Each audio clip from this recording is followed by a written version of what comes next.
First of all எல்லா press media people வந்த எல்லா படம் பார்த்த எல்லா சகோதரர்களுக்கும் ப்ரெஸ் அண்ட் மீடியா பீப்புள் எல்லாருக்கும் பெரிய தேங்க்ஸ் சொல்லிக்கிறோம் எங்கள் டீம் சார்பா.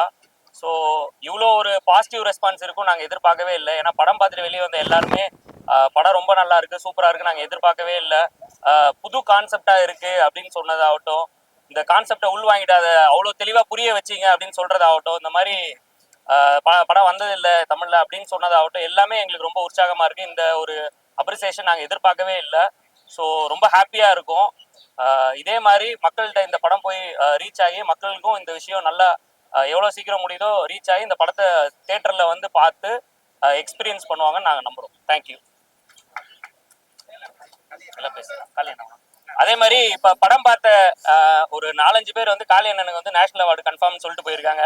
ஸோ அதுவுமே ரொம்ப சந்தோஷமா இருக்கு. ஏன்னா என்னை நம்பி வந்து இந்த படத்தில் நடிச்சு கொடுத்த காளி அண்ணன் ரொம்ப டிஃப்ரெண்டான டைமென்ஷன்ல பண்ணியிருக்காரு. ஸோ அவருக்கு இந்த படத்துல அவருக்காகட்டும், தர்ஷன் சார் ஆகட்டும், ஹர்ஷா ஆகட்டும், வினோதினி மேம் எல்லாருக்குமே ஒரு நல்ல ரெகக்னேஷன் கிடைக்கணும் இந்த படத்துல அப்படின்னு நான் ஆசைப்படுறேன். தேங்க்யூ.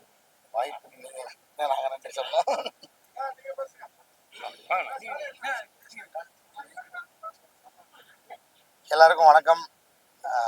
ஹவுஸ்மேட்ஸ் படத்தோட ப்ரெஸ் ஷோ பயங்கர ஒரு மாதிரி நர்வஸாகவும் ஒரு மாதிரி உற்சாகமாகவும் இருக்குது. நீங்கள் எல்லாம் அந்த படத்தை நீங்கள் நல்லா ரிசீவ் பண்ணதுக்கு முதல்ல உங்கள் எல்லாருக்கும் நன்றி.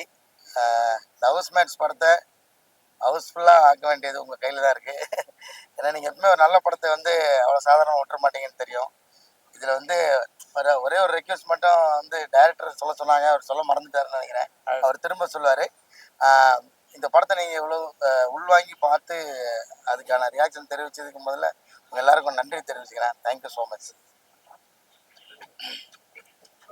எல்லாருக்கும் வணக்கம். Thank you so much first of all இங்கே வந்து படம் பார்த்ததுக்கு. ஸோ படம் பார்த்து இன்டர்வலில் நிறைய பேர் வெளில வந்து சொன்னீங்க, ரொம்ப என்கேஜிங்காக இருக்குன்னு சொன்னீங்க. அண்ட் போஸ்ட் இன்டர்வல் எப்படி இருக்கும்னு நிறைய பேர் சும்மா டிஸ்கஸ் பண்ணிட்டு இருக்கும்போது சொன்னாங்க. அவங்க வேற ஒரு ஐடியா ஒன்று சொன்னாங்க. நான் சொன்னேன், நீங்கள் படத்துக்குள்ளே போய் பார்த்தீங்கன்னா அது வேற ஒரு ஃபீலாக உங்களுக்கு இருக்கும்னு சொன்னேன். ஸோ அதே மாதிரி நீங்கள் எல்லாம் வெளியில் வந்து சொன்னீங்க, இந்த மாதிரி இது எதிர்பார்க்கவே இல்லை அப்படின்னு சொன்னீங்க. நிறைய சர்ப்ரைசிங்கான விஷயங்கள் உள்ள இருக்குன்னு சொன்னாங்க. ஸோ எல்லாமே தரவா என்ஜாய் பண்ணதா ஸ்டூடெண்ட்ஸ் எல்லாமே சொன்னாங்க. ஸோ ரொம்ப ரொம்ப சந்தோஷமா இருக்கு. அண்ட் டைரக்டருக்கு தான் அந்த ஃபுல் கிரெடிட்ஸ் போகணும். ஏன்னா அவர் தான் அந்த ஸ்க்ரீன் பிளே எல்லாமே பயங்கரமா பண்ணியிருக்காரு. ஸோ இன்னொரு சின்ன ரிக்வெஸ்ட் தான், அது டைரக்டரே சொல்லுவாரு. ஆக்சுவலா என்னன்னா, படத்துல நீங்க படம் பார்த்துருப்பீங்க. ஸோ இது வந்து நிறைய விஷயங்கள் நாங்க ட்ரெய்லர்லயும் சொல்லாததுக்கு காரணம், இப்ப நீங்க படம் பார்த்து எப்படி அந்த ஒரு எக்ஸைட்மெண்ட் உங்களுக்கு அந்த ஒரு சர்ப்ரைஸ் ஃபீல் இருந்ததோ, ஸோ அது ஆடியன்ஸ்க்கும் கிடைக்கணுன்றதுக்காக தான் நாங்கள் ட்ரெய்லர்ல எதுவுமே சொல்லாம இந்த உண்மையிலே புது கான்செப்டா இருந்தாலும் அது சொல்லாததுக்கு காரணம் அதை தேட்டர்ல ஆடியன்ஸ் எக்ஸ்பீரியன்ஸ் பண்ணணும் தான். ஸோ அதை மட்டும் நம்ம ஒரு ஹம்பிள் ரிக்வெஸ்ட் என்ன, நீங்க ரிவ்யூ பண்ணும் போதோ கொஸ்டின் கேட்கும் போதோ கொஞ்சம் இந்த ஸ்பாய்லர்ஸ் மட்டும் இல்லாம நீங்க கொஸ்டின் கேட்டாலோ ரிவ்யூ பண்ணாலோ தியேட்டர்ல வந்து பாக்குற ஆடியன்ஸ்க்கு அது இன்னும் ஃபுல்ஃபில்லிங்கா இருக்கும். ஸோ அது மட்டும் ஒரு ஹம்பிள் ரிக்வெஸ்ட். தேங்க்யூ. ஏன்னா இந்த படத்தோட முக்கியமான கோர் ஐடியா வந்து அந்த ஸ்க்ரீன் பிளே தான். ஸோ அந்த ஸ்க்ரீன் பிளேயோட ஐடியா எல்லாத்துக்குமே நம்ம இப்போவே வெளியில சொல்லிட்டோம்னா நம்ம அந்த ஆகஸ்ட் 1க்கு அப்புறம் எல்லாம் வந்து பாக்குறவங்களுக்கு வந்து தெரிஞ்சிடக்கூடாத ஒரு சின்ன ஒரு ஆசை தான். சரி, அவங்க தியேட்டருக்கு வந்து பார்த்து சர்ப்ரைஸ் ஆகணுங்கிறது தான் ஒரே ஆசை அண்ட் ஒரே ரிக்வெஸ்ட் எல்லாம் எங்களுக்கு டீம் சார்பா. And thank you. எல்லாருக்கும் வணக்கம். எங்களுக்கு இந்த ப்ரெஸ் ஷோக்கு வந்து எங்களுக்கு சப்போர்ட் பண்ணி இதை பார்த்துட்டு உங்களோட பாசிட்டிவ், உங்களோட ஆனஸ்டான ரிவ்யூ கொடுத்ததுக்கு ரொம்ப நன்றி. டைரக்டர் சொன்ன மாதிரி அதில் இருக்கிற அந்த சஸ்பென்ஸ் தான் இந்த மூவியோட எசன்ஸாக நாங்கள் ஃபீல் பண்ணுறோம். அதனால் ஒரு ஹம்பிள் ரெக்வெஸ்ட், நீங்கள் ரிவ்யூ எழுதும் போது அந்த சஸ்பென்ஸை மட்டும் பிரேக் பண்ணிட வேணாம். அது வந்து அந்த சஸ்பென்ஸாகவே இருந்ததுன்னா ஆடியன்ஸ் வந்து தேட்டரில் பார்க்கும்போது நீங்கள் எப்படி ஃபீல் பண்ணீங்களோ அதே ஃபீல் அவங்களுக்கும் கிடைக்கும். அது ஒரு ஹம்பிள் ரெக்வெஸ்ட்டாக கேட்டுக்கேன். வந்த எல்லாருக்கும் ரொம்ப நன்றி. தேங்க்யூ. நாங்கள் இனிஷியலாக வந்துட்டு ஒரு 150 ஸ்க்ரீன்ஸ் மட்டும்தான் பிளான் பண்ணியிருந்தோம். பட் ஆனால் இப்போ இந்த ப்ரெஷ் ஷோ நாங்கள் போட்டுட்டு ப்ரெஸ் வந்து பார்க்கும்போதே எங்களுக்கு நிறைய கால்ஸ் வந்துச்சு, கொஞ்சம் ஸ்க்ரீன்ஸ் இன்க்ரீஸ் பண்ணணும் அப்படின்ற மாதிரியான ரெக்வஸ்ட்லாம் வந்திருக்கு. ஸோ இது எல்லாமே உங்களால் தான் நடந்தது. ஏன்னா நாங்கள் இவ்வளோ நாள் வந்து எங்கள் டீம் மட்டுமே தான் இந்த படத்தை திரும்ப திரும்ப பார்த்துட்டு இருந்தோம். அப்புறம் பையர்ஸ்க்கு போட்டு காமிச்சோம். இப்போ தான் முதல் முறையாக எங்கள் டீம் இல்லாமல் வெளியிலேருந்து ஒருத்தவங்க வந்து இந்த படத்தை பார்க்குறாங்க. ஸோ இந்த படத்தோட எந்த வகையிலுமே கனெக்ட் பண்ணாத ஆடியன்ஸாக தான் இன்றைக்கி நீங்கள் பார்த்தீங்க. நீங்கள் எல்லாருமே பார்த்து இந்த படத்தை ரசித்தது வந்து ரொம்ப சந்தோஷம். அதுதான் வந்து இப்போ எங்களுக்கு அந்த ஸ்க்ரீன்ஸ் இன்க்ரீஸ் பண்ணுறதுக்கு ஒரு பெரிய உதவியாக இருந்தது. அதுக்காக ஒரு special thank you for every one. Director கதை சொல்லும் போது எனக்கு புரிஞ்சுது. எனக்கு வந்துட்டு ஒரு இந்த இந்த படத்துல ஸ்கிரீன் பிளே பண்ணிருக்க மாதிரி அவர் சொல்லல. எனக்கு ரொம்ப லீனியரா இந்த கதையை சொன்னாரு. ஸோ ஃபர்ஸ்ட் ஹாஃப் வந்துட்டு ஒரு ஹாரர் மாதிரி தான் இருந்துச்சு. ஸோ அந்த ஹாரராகவே தான் அந்த கதையை கேட்டேன். ஸோ அந்த இன்டர்வல்ல ஒரு பிரேக் பண்ணாரு. ஸோ அந்த மொமெண்ட்ல தான் ஓகே, இது ஒரு நான் அந்த ஃபர்ஸ்ட் கேட்கும்போது இது சாதாரணமா நம்ம பார்த்த ஒரு 1000 பேய் படத்துல இதுவும் அதே மாதிரி ஒரு படம். ஏன்னா இது சொன்ன எலிமெண்ட்ஸ் எல்லாமே அப்படிதான் இருந்தது. ஜன்னல் மூடும் அதெல்லாம் சொன்னாரு. ஸோ ஓகே, இது ஒரு பேய் கதை அப்படின்னு நம்பிட்டு இருந்தேன். இன்டர்வல் பிளாக் வரும்போது அதோட ஸ்டாப் பண்ணிட்டாரு. ஸ்டாப் பண்ணோன்னே ஓகே, எனக்கு ஏதோ வேற ஒன்று வருது அப்படின்னு நினைச்சேன். அதுக்கப்புறம் ஒன்று சொன்னாரு. ஸோ அது ஆமா. ஆனா வந்து அந்த அந்த ஏமாற்றம் வந்து ஒரு சின்ன சந்தோஷத்தை கொடுக்கும்னு நம்புறேன். ஆனந்தமான ஒரு ஏமாற்றம். வாங்க.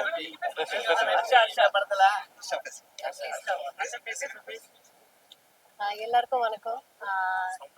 ஹலோ, கேக்குதா? எல்லாருக்கும் வணக்கம். மீடியா பிரஸ் எல்லாருக்கும் ரொம்ப நன்றி நம்மளை சப்போர்ட் பண்றதுக்காக இங்க வந்ததுக்கு. இன்னும் லவுட் எல்லாருக்கும் நன்றி நம்ம சப்போர்ட் பண்றதுக்காக இங்க வந்ததுக்கு. எல்லாரும் பாசிட்டிவா ரிசீவ் பண்றது ரொம்ப சந்தோஷம். நல்ல ரிவ்யூ போட்டு சப்போர்ட் பண்ணுங்க. Thank you so much.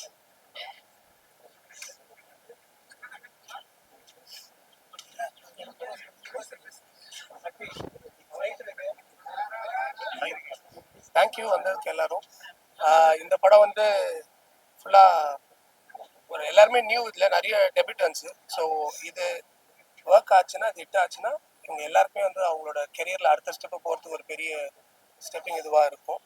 ஸோ காளியண்ணா சொன்ன மாதிரி ஹவுஸ்மேட்ஸை வந்து ஹவுஸ்ஃபுல் ஆக்குறது உங்கள் கையில் தான் இருக்குது, நீங்கள் எழுத போகிறது தான் இருக்குது. ஸோ பெஸ்ட் ரிவ்யூஸ் கொடுங்க. ஆஸ் யூஷுவல் எங்கள் ப்ரொடக்ஷன் சப்போர்ட் பண்ணிக்கிட்டு இருக்கீங்க. அதே மாதிரி அந்த சப்போர்ட் இந்த படத்துலையும் கண்டினியூ ஆகும் நம்புறோம். தேங்க்யூ.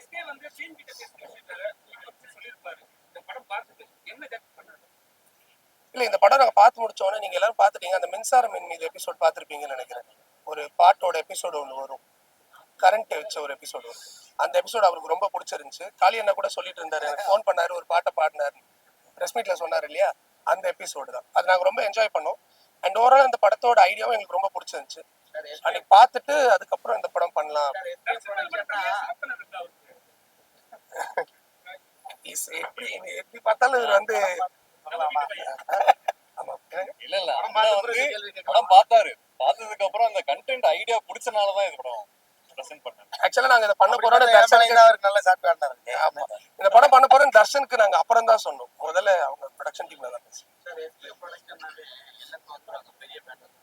ஆனா வினோதி படம் அன்னைக்கு தீனாவும் வரல, இன்னைக்கும் அவங்க வரல. தீனா அவங்க எல்லாருமே ஷூட்ல இருக்காங்க. இங்க இருந்தா வந்துட்டு இருப்பாங்க. டெஃபினட்டா தீனா வந்திருப்பாரு. அவங்க டோட்டலா ஊர்லயே இல்ல, அவங்க போபால்ல எங்கேயோ இருக்காங்க, மத்திய பிரதேஷ்ல இருக்காங்க. ஒருவேளை இது வந்து படம் அவங்களுக்கு போட்டு காமிச்சிங்களா? அவங்களுக்கு 2 பேருக்கும் அவங்க எல்லாருக்கும் அவங்க தெரிஞ்சுதான் நடிச்சாங்க. அவங்க நல்லா அதெல்லாம் பாத்துட்டாங்க. அவங்க ஷூட்டிங்ல இருக்கிறதுனால வர முடியும். கோயம்புத்தூர் வந்தாங்க.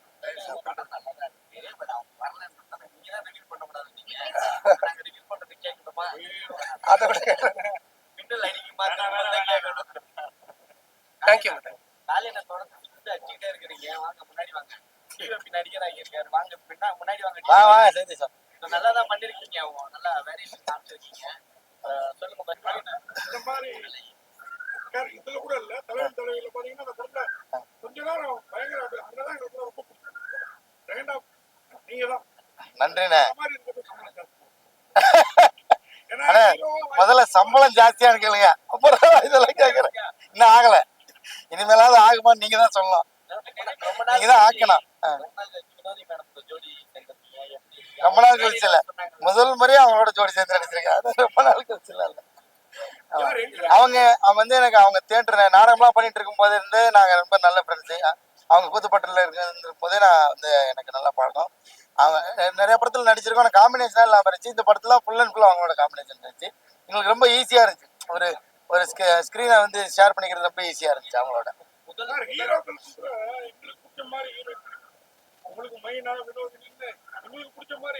இப்பதானே தெரியுது உங்களுக்கு மைனா வினோதெல்லாம் பிடிக்கணும். இனிமே புரியுது. கண்டிப்பா அவங்களுக்கு வந்து உங்க மூலமா இந்த வாழ்த்தை நான் உங்களுக்கு சொல்லிக்கிறேன்.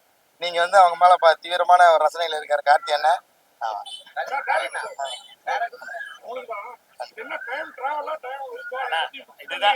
இதுதான் இது வந்து படம் பாக்குறவங்களுக்கு பார்க்கும் போது எல்லாமே ரிவீல் ஆகும் தான். ஸோ நம்ம ரிலீஸ் ஆயிடுச்சுன்னா இதை பத்தி டீட்டெயிலாவே பேசலாம் கண்டிப்பா.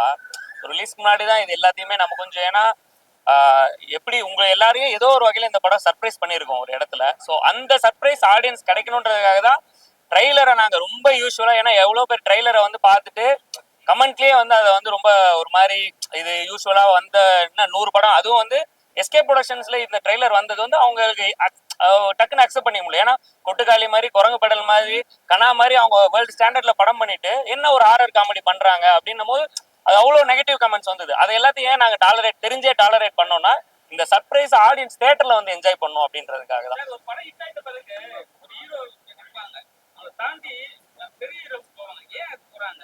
இல்ல அப்படி எனக்கு தெரியல, நான் போனதுக்கு அப்புறம் தெரியல, எனக்கு தெரியல. சில பேர் வந்து இருக்காங்க, ஆனா சில பேர் வந்து ஒரு படம் ஹிட் ஆனோம்னா டோட்டலா வந்து வேற ரேஞ்ச் பிடிக்கிறாங்க, பெரிய ஹீரோ தான் போய் ட்ரை பண்றாங்க. ஏன் எவ்வளவு ஹீரோஸ் வந்து ட்ரை பண்ணிருக்காங்க, ஏன் அவங்க ட்ரை பண்ண மாட்டாங்க? இல்ல எனக்கு அது தெரியல, இல்ல தெரியல. மேபி அவங்க சைடுல இல்ல இல்ல அப்படி இல்ல இல்ல அவங்க சைடுல இருந்து ஆஃபர் வந்ததுனால அவங்க சூஸ் பண்ணிருப்பாங்க போல இருக்கு. எனக்கு தெரியல. எனக்கு வந்து நான் கதை சார்ந்த படம் பண்ணோம், அவ்வளவுதான். ஆமாண்ணா, அதுதான் இந்த படத்தோட ப்ளஸ் தான். தெரியலண்ணா அது. இப்படி இருந்தா நல்லா இருக்குமேன்னு தோணுது. எனக்கு அதுதானே. இப்ப என்னன்னா எனக்கு வந்து நம்ம யூஸ்வலா யதார்த்தமா வாழ்க்கையில நடக்கிற தினசரி சம்பவங்களையே பார்த்து பார்த்து நம்ம வந்து ஒரு ஒரு இதுவா இருக்கும். சினிமால அதை பார்க்க வேணாமே, ஏதோ ஒரு புதுசா ஒரு விஷயத்த பார்க்கும்போது ஒரு ஒரு எல்லாத்தையும் மறந்து ஒரு 2 மணி நேரம் 2.5 மணி நேரம் வேற ஒரு உலகத்துல இருந்த ஒரு உணர்வை கொடுக்கணும் அப்படின்றதுக்காக இந்த படம் பண்ணது. அதுல ஒரு எமோஷன் இருக்கணும். என்ன நம்ம ஒரு என்ன சொன்னாலும் ஹாரரா இருந்தாலும் ஃபேண்டசியா இருந்தாலும் எண்ட் ஆஃப் த டே ஒரு எமோஷன் தான் ஒரு படத்தை வந்து தாங்கி நிறுத்துற, ஒரு கதையை தாங்கி நிறுத்துற ஒரு மெயின் டூல். ஸோ அது இருக்கணும் அப்படின்னு சொல்லிட்டு அந்த மாதிரி விஷயம் தான். இப்ப நீங்க சொன்னதான் அது நம்புறதை தாண்டி ஒரு நம்மள கொஞ்ச நேரம் அந்த கதை வந்து வேற ஒரு உலகத்துக்கு கொண்டு போய் நம்மளே மறந்து இந்த படத்தை ரசிக்க வைக்கணுன்றதுக்காக பண்ணது. கொஞ்சம் முன்னாடி விஷால் சார் கொஞ்ச நாள் முன்னாடி சொன்னாரு படத்தை 3 நாள் கழிச்சு ரிவ்யூ பண்ணலாம் யூடியூப்ல தான் சொன்னாரு. உங்க படத்தை எப்படி அவர் கழிச்சு சொல்லணுமா? விஷால் சொன்னதுக்கு ஓகேவா? அவர் என்ன சொன்னாரு? அதுக்கு இல்ல நான் பதில் சொல்லலாம். அவர் என்ன சொன்னாருன்றது நீங்க கேட்டுட்டீங்க. இல்ல இந்த இன்ட்ரெஸ்டிங்கான பிளாட் பாயிண்ட்ஸை மட்டும் ரிவீல் பண்ணாம ஆர்கானிக்கான ஒரு ரிவ்யூ கொடுத்தீங்கன்னா சந்தோஷம். இப்போ நீங்க ரிவ்யூ நீங்க எப்பவுமே எங்க ப்ரொடக்ஷன் சப்போர்ட் பண்ணிட்டு இருக்கீங்க. அதே மாதிரி இப்பயும் கரெக்டான ரிவ்யூஸ், அதாவது பிளாட்டை ரிவீல் பண்ணாத ரிவ்யூஸ் கொடுத்தீங்கன்னா டெஃபினட்டா ரொம்ப ஹெல்ப்ஃபுல்லா இருக்கும். முதல் டைரக்டர் அவர் வாய்ப்பு கொடுத்துருக்கீங்க, நீங்க ஒரு மேல நம்பிக்கையா இல்ல எதிர்பார்த்து இது பண்ணீங்களா? ஏன்னா புது டைரக்டர்னா வந்தாங்கன்னா ஃபர்ஸ்ட் அவங்க சின்ன பசங்களா இருக்காங்க, எடுப்பாங்களா அப்படின்னு யோசிப்பாங்க. ஸோ அவர் ஸ்டோரி வைஸ் அந்த டியூப் எல்லாமே பக்காவா பர்ஃபெக்டா இருக்கு. நீங்க எப்படி அவரை நினைச்சீங்க? நாங்க இந்த படம் பார்த்துட்டு அதுக்கப்புறம் தான் ப்ரெசென்ட் பண்ணோம். ஒரு விஜய் சவுத் ஸ்டுடியோஸ் அவங்களும் விஜய் தான் இதை இது பண்ணாங்க. நாங்க படம் பார்த்துட்டு தான் சொன்னீங்க பிரஸ் மீட்ல கேட்டேன் நல்லா இருக்கா பண்ணுறா சொல்லி டோட்டலாவே அவரோட கண்ட்ரோல் போயிட்டு நீங்க இல்ல இல்ல அண்ணன் கேட்டு சொல்ற பேசுற மாதிரியே இருக்கு. ஆமா, இப்போ ஜென்ரலா எல்லாருமே ஏதாவது ஒரு வாழ்க்கையில ஒரு முடிவு எடுக்கணும்னா அவங்க ஃபேமிலி டிஸ்கஸ் பண்ணுவாங்கல்ல. ஸோ அவர் என்னோட ஃபேமிலி மாதிரி தான். ஆப்வியஸா நான் ஒரு படம் பண்றேன்னா அவர்கிட்ட டிஸ்கஸ் பண்ணிட்டு தான் இந்த மாதிரி பண்ண போறேன் ப்ரோ ஓகேன்னு கேட்பேன். ஏன்னா அவருக்கு எவ்வளவு எக்ஸ்பீரியன்ஸ் இருக்கு. ஸோ நம்மளுக்கு ஒரு ஐடியாஸ் எல்லாம் அதாவது ஒரு கைடன்ஸ் கொடுப்பாருங்கிற நான் போய் சொல்லுவேன். நான் இனிமே எஸ்கே ப்ரொடக்ஷன் எப்படி உள்ள வரும்னா நல்ல படங்கள் பண்ணா ஒரு